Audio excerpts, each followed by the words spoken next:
morning students. As you know, we were discussing about the monitoring of first order of reaction, and we have already studied about the three methods of monitoring of reaction. These three methods are concentration method, pressure method, and using titration. Now the last method of monitoring of first order of reaction is the rotation method, angle of rotation of method. But this method we can monitor only those of reaction by using the rotation method in which at least one reagent, reactant or product is optically active. Condition क्या है? At least one compound in reaction is optically active.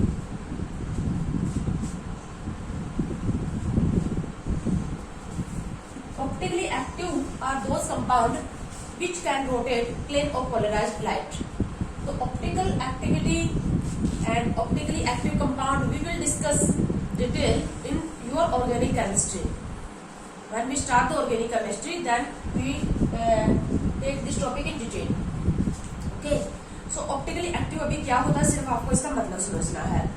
Optically active वो होते हैं जो plane और polarised light को rotate कर देते हैं. जिन कंपाउंड में से प्लेन और पोलराइज्ड लाइट को हम पास कर देते हैं, वो प्लेन और पोलराइज्ड लाइट अगर लेफ्ट या राइट साइड में रोटेट हो गई तो वो कंपाउंड क्या होगा, ऑप्टिकली एक्टिव. जैसे कि हमारे पास क्या है, यहाँ पर ये है पोलरीमीटर ट्यूब.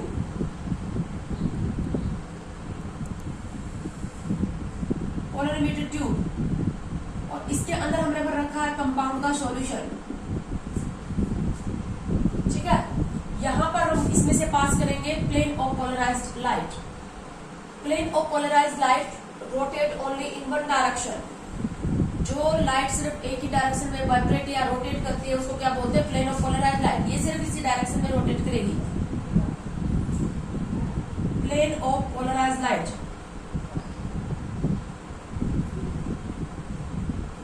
इसमें से गुजरने के बाद अगर ये लाइट इसी डायरेक्शन में रोटेट करती रही तो ये जो कंपाउंड है इसके अंदर ये है ऑप्टिकली इनएक्टिव.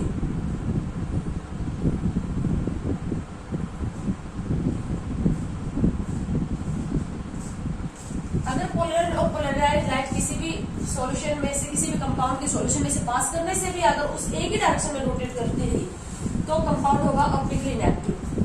और अगर ये लेफ्ट या राइट साइड में रोटेट कर दी, इसका एंगल ऑफ रोटेशन अगर चेंज हो गया, देखो पहले एंगल ऑफ रोटेशन क्या का ये था, अब एंगल ऑफ रोटेशन इसका चेंज हो गया.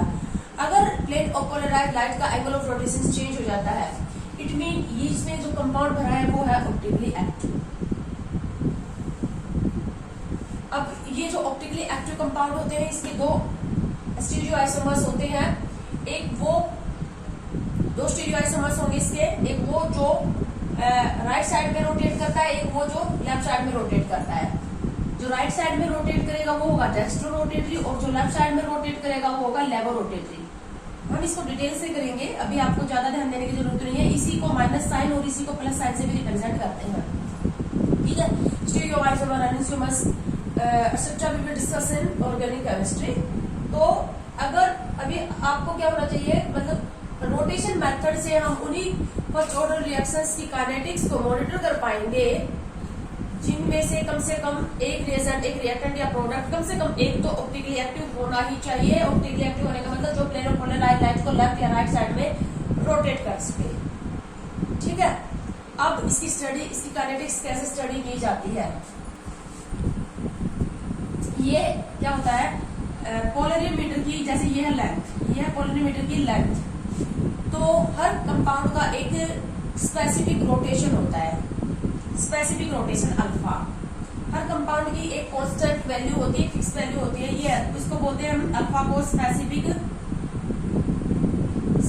Rotation, specific rotation alpha. और एल क्या है, लेंथ. इस पोलरीमीटर ट्यूब की लेंथ. जो रोटेशन होता है, एंगल ऑफ रोटेशन,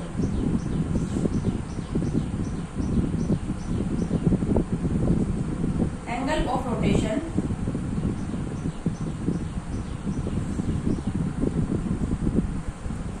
इसको हम लिखते हैं थीटा से। Angle of rotation, angle of rotation concentration के साथ चेंज होता रहेगा, ये कंसंट्रेशन पर डिपेंड करता है। क्या फॉर्मूला होता है specific rotation angle of rotation और कंसंट्रेशन की क्या रिलेशनशिप है? Alpha is equal to theta upon L into C. ये है स्पेसिफिक रोटेशन,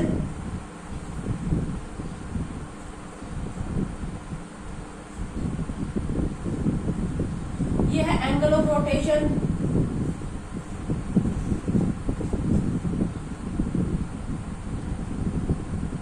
ये है कंसंट्रेशन। अल क्या है? लेंथ। तो हम ये कह सकते हैं जो थीटा है, थीटा इज इक्वल टू क्या लिख सकते हैं हम? Alpha into L into C. L constant है तो theta is directly proportional to C into alpha. अब देखो रिएक्शन चल रही है, कोई रिएक्शन चल रही है तो वहां पर कंसंट्रेशन चेंज होगी, रिएक्टेंट की जो कंसंट्रेशन है वो डिक्रीज होगी और प्रोडक्ट की कंसंट्रेशन जो है वो इंक्रीज होगी। तो जो भी ऑप्टिकली एक्टिव कंपाउंड होगा रिएक्शन मिक्सचर में उसकी कंसंट्रेशन चेंज होगी, और कंसंट्रेशन चेंज होगी तो कंसंट्रेशन के साथ साथ क्या होगा? एंगल ऑफ रोटेशन जो होगा वो चेंज होता जाएगा। तो कंसंट्रेशन का डायरेक्ट इफेक्ट इसके ऊपर पड़ेगा एंगल ऑफ रोटेशन। तो हम एंगल ऑफ रोटेशन को t0 के ऊपर एंगल ऑफ रोटेशन क्या है, t टाइम के ऊपर रोटेशन क्या है, इनफाइनाइट टाइम के ऊपर एंगल ऑफ रोटेशन क्या है, तो इस एंगल ऑफ रोटेशन को स्टडी करेंगे। मैंने आपको बताया था मॉनिटर करते दौरान हम क्या करते हैं, जो फिजिकल क्वांटिटी डायरेक्ट कंसंट्रेशन के साथ रिलेट करती है हम उनको स्टडी करेंगे। तो यहाँ पर हम किसको स्टडी करेंगे? एंगल ऑफ रोटेशन को अलग अलग टाइम के ऊपर। तो अब हमारे पास क्या इक्वेशन आएगी? इक्वेशन जो आएगी वो मैं एक बार डायरेक्ट लिख रही हूँ, उसको फिर हम डेरिवेशन भी ले लेंगे। तो इक्वेशन हमारे पास जो बनेगी, डायरेक्ट बता रही हूँ, हमारे पास फर्स्ट ऑर्डर की जो इक्वेशन बनेगी k is equal to 1/t ln theta infinity minus theta naught upon theta infinity minus theta t। जो थीटा नॉट है, theta naught angle of rotation